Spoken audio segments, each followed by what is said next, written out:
Tinupok ng apoy ang ilang kabahayan sa barangay Ninoy Aquino, Angeles City, Pampanga. Halos 30 pamilya ang apektado. Tutukan sa report.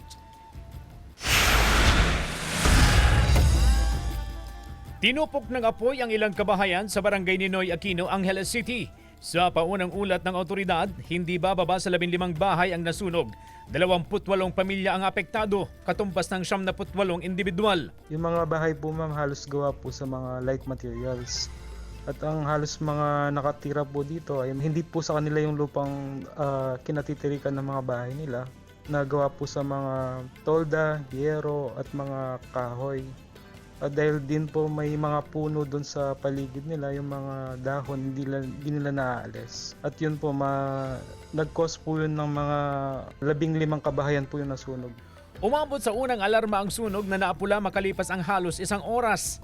Ayon sa mga bumbero, mabilis kumalat ang apoy dahil gawa sa light materials ang mga bahay. Wala pa po tayong definite cause po ng sunog at under investigation po ito. Pero po sa paunang pag-iimbestiga po natin, may mga nagsasabi na yung sunog nanggaling po sa kuryente na nakasabit doon po sa mga halaman. At dahil maraming tuyong dahon at nasa tolda po ng bubong ng bahay, agad po itong naglihab. Wala namang naiulat na nasawi o nasugatan sa insidente. Nagpaabot na ng tulong ang CSWD sa mga apektadong pamilya. Nabigyan ng mga biktima ng psychological first aid para matulungan silang makabangon mula sa emosyonal na epekto ng sunog. Nagkaloob din ang lokal na pamahalaan ng food at non-food assistance para sa agarang pangangailangan ng mga residente.